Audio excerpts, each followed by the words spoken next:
Est-ce que vous pouvez nous expliquer en quelques mots quels sont les grands besoins auxquels la télémédecine va répondre? Les enjeux sanitaires pour notre pays dans les prochaines années sont le vieillissement de la population, l'accroissement des maladies chroniques et surtout la diminution du nombre de médecins généralistes et spécialistes. 2015-2020 sera une période très difficile. Et donc dans ce contexte, est-ce que vous pouvez un petit peu être plus spécifique sur les bénéfices que va apporter la télémédecine? Dans ce contexte, je pense que la télémédecine et la collaboration entre les professionnels de santé et les médecins généralistes et spécialistes sera sûrement un élément très important de la restructuration du paysage sanitaire. Cela signifie que des petites régions, des petits établissements qui sont à distance des hôpitaux où on trouve les spécialistes vont pouvoir accéder à distance à ces spécialistes. C'est pas bon. C'est pas bon. Je pense que la télémédecine et la collaboration entre les professionnels de santé, les infirmières, et les médecins généralistes et spécialistes sera sûrement un élément très important de la restructuration du paysage sanitaire. Il faut penser que des petits hôpitaux, des petites villes qui sont isolées à distance des plus gros établissements où se trouvent les spécialistes, eh bien, grâce à la télémédecine, on va pouvoir abolir la distance, c'est-à-dire obtenir un accès équitable à des soins très spécialisés tout en restant dans sa ville, dans sa proximité. C'est un élément extrêmement important de l'avenir. La télémédecine, c'est à la fois de nouvelles pratiques pour les spécialistes, parce qu'ils ne peuvent pas toucher le patient. C'est aussi de nouveaux métiers. Alexandra Goisé, notre assistante de télémédecine, a parfaitement intégré ce nouveau métier. Et c'est aussi de nouvelles organisations. Nous pratiquons la télémédecine depuis maintenant 7 ans. Et notre objectif, il est vraiment de pouvoir connecter l'hôpital et la ville, l'hôpital et la maison de retraite, l'hôpital et un centre de santé. Et comme vous allez le voir dans cette vidéo, il est très important qu'on puisse, à partir d'une EHPAD, avoir un avis dermatologique. Et vous pouvez aussi constater qu'on peut avoir un avis d'un généraliste, voire l'avis d'un chirurgien. C'est donc la possibilité d'avoir des accès spécialisés très diversifiés. Et c'est donc l'accès équitable aux soins. Autre chose que vous avez en tête ou vous voulez en faire les freins maintenant? Alors, on fait les freins après. Alors, nous avons mis en place, en collaboration industrielle, avec Vidéo, une plateforme qui répond à nos besoins. Et nos besoins, ils sont de 2 niveaux. D'une part, on a besoin de se connecter avec d'autres matériels, d'autres industriels. Il faut pouvoir se connecter avec une plateforme Polycom ou Tandberg parce que dans tel ou tel établissement, il y a déjà une plateforme de cette nature. Et l'autre point qui est essentiel, c'est qu'une EHPAD n'aura pas une très grande bande passante, n'aura pas un réseau qui va coûter cher. Donc il faut qu'avec un réseau moins coûteux, on puisse se connecter. Et la station vidéo nous permet de faire ce type de connexion. C'est un progrès considérable. C'est le progrès en 2011. Je suppose qu'on va encore avoir d'autres progrès de cette nature dans l'avenir.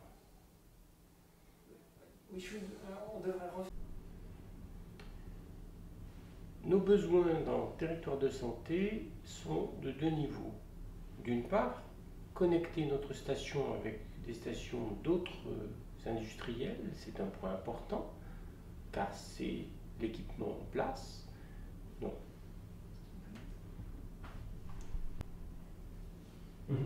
notre besoin dans un territoire de santé, c'est d'une part de se connecter avec diverses stations de visioconférence, mais aussi de pouvoir se connecter avec un établissement qui n'a pas un réseau de très haut débit. Et ça, c'est extrêmement important parce qu'une EHPAD, par exemple, un établissement pour les personnes âgées, n'a pas des financements permettant de payer des lignes très chères. Donc il faut pouvoir répondre à ces enjeux technologiques. Et actuellement, nous avons pu le faire, nous avons pu nous connecter avec un généraliste, avec un cabinet libéral, avec une maison de retraite. pour nous, en tant que médecins et soignants, il faut absolument que la technologie soit au service du besoin. C'est-à-dire qu'on doit avoir de la haute définition, parce que maintenant je pense que la haute définition sera partout présente. Et l'on doit pouvoir également connecter différents matériels, équipements biomédicaux et dossiers radiologiques, dossiers médicaux. C'est l'enjeu pour que le spécialiste puisse donner un avis en confiance.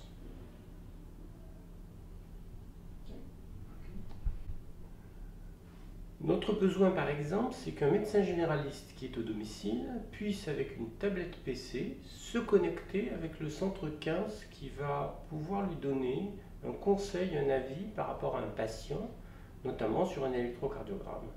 C'est un point très important, cette connexion de matériel mobile vers le centre de référence. Ok.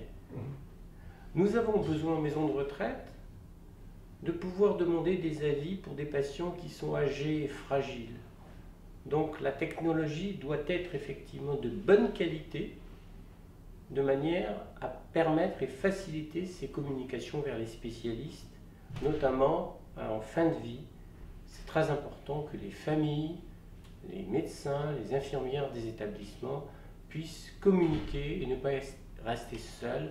L'avis spécialisé en soins palliatifs est tout à fait intéressant. La plateforme que nous avons mise en place sert à toutes les spécialités.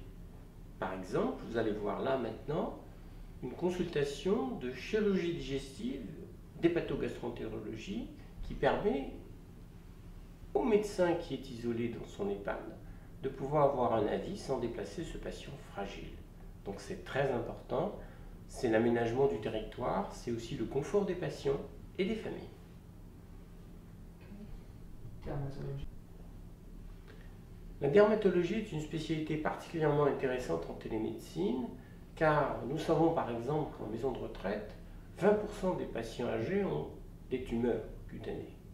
Eh bien, nous avons réussi à nous connecter avec notre plateforme aux urgences, aux services de dermatologie qui se trouvent à 20 km de l'hôpital Pompidou. C'est un point très important. Je vais le refaire, ça. Autre situation, la dermatologie. C'est une pathologie très fréquente. Je recommence. La dermatologie est La dermatologie est une spécialité qui est vraiment très fréquente dans la population, particulièrement chez les personnes âgées. Nous avons réussi à connecter une maison de retraite avec le service de dermatologie de l'hôpital Henri-Mondor, comme vous allez le voir. Et les images vues sur notre plateforme sont d'excellente qualité. Ça veut dire que le dermatologue va donner un avis en confiance.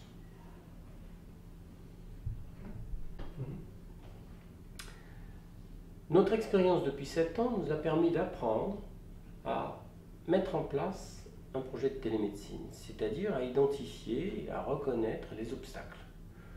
Les obstacles ne sont plus technologiques. Ils ne sont pas non plus sur le plan des réseaux, il faut choisir les bons réseaux. Ils sont au niveau de la conduite du changement, c'est-à-dire que les spécialistes modifient leurs pratiques, que les gériatres communiquent bien avec les spécialistes, et il faut s'appuyer sur les nouveaux métiers et les nouvelles organisations à mettre en place. Il faut accompagner le déploiement de la télémédecine. Est-ce que vous pouvez parler un petit peu de vidéo et de dire en quoi vidéo vous a accompagné dans le projet Télégeria et en quoi la solution répond aux besoins que vous avez exprimés précédemment? Il faut le dire avec doigté, pas trop Oui, fort. c'est ça, je vous laisse utiliser vos propres termes. Je pilote ce projet de télémédecine depuis maintenant 7 ans. Nous avons franchi diverses étapes, d'une part avec la haute définition il y a 2 ans, et maintenant avec une plateforme vidéo qui nous a permis d'avoir l'interopérabilité. C'est un mot barbare qui signifie que l'on peut communiquer avec différentes stations, et ça c'est très important, parce qu'il existe un peu partout en France déjà du matériel, il faut pouvoir communiquer avec les centres qui en disposent. Mais aussi et surtout de communiquer avec des établissements qui n'ont pas beaucoup d'argent et qui vont simplement avoir une ligne ADSL, donc avec beaucoup moins de bande passante.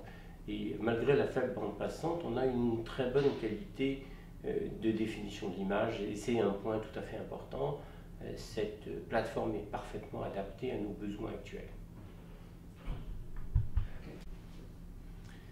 Aujourd'hui, je pense que l'enjeu véritable, c'est que les différents acteurs sur un territoire, qu'ils soient généralistes, infirmières libérales, spécialistes dans son cabinet, dans un centre de santé, dans une EHPAD, dans un hôpital, puissent communiquer.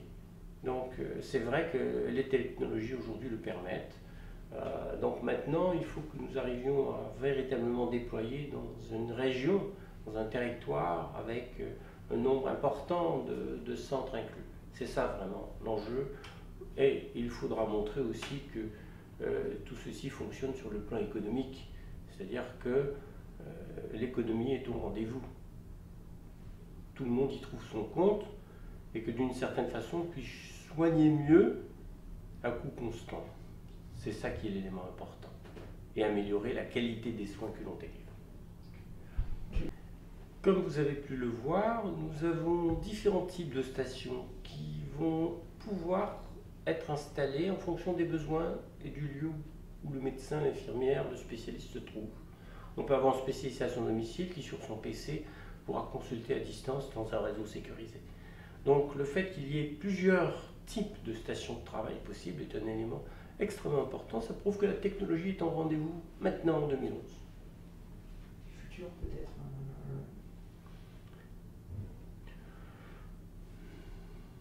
Le futur, c'est-à-dire 2012, c'est montrer que l'on est capable de déployer un véritable réseau avec un ou deux établissements pivots qui vont se connecter à 10, 20, 30 EHPAD. Et c'est ça l'enjeu. L'enjeu est de montrer que sur un territoire de santé, au lieu maintenant d'envoyer des patients dans des ambulances ou de s'appeler par téléphone, que l'on puisse effectivement communiquer vers le spécialiste avec de la vidéo. Ça veut dire en clair que le spécialiste, lorsqu'il a une hésitation, très souvent il dit « je veux voir ». Eh bien là, on peut voir à distance. C'est quand même essentiel, c'est un progrès considérable. Pour le médecin spécialiste qui donne un avis, il est essentiel que la qualité de l'image soit vraiment très bonne. Pour le patient qui est en face, cette qualité est aussi fondamentale parce qu'elle intervient dans la confiance que le malade va avoir à l'égard du spécialiste. Et de plus, cette technologie doit avoir un son parfait, donc c'est important que tout soit présent. Et d'autre part, qu'il y ait l'ensemble des éléments à côté. Ça signifie que la station puisse se connecter à la radio, au dossier médical et à tous les équipements dont on a besoin. Donc on a besoin effectivement d'avoir une bonne technologie, mais aussi à côté l'intégrateur, c'est-à-dire l'ensemble des acteurs indispensables.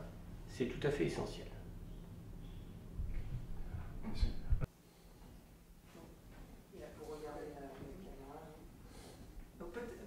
Si vous pouvez commencer juste par dire qui vous êtes et ce que vous faites au sein de l'hôpital Georges Pompidou et de Télégeria. Je suis le docteur Pierre Espinosa, coordonnateur du projet Télégeria. C'est donc un projet de télémédecine qui est piloté par l'hôpital européen Georges Pompidou. C'est OK ?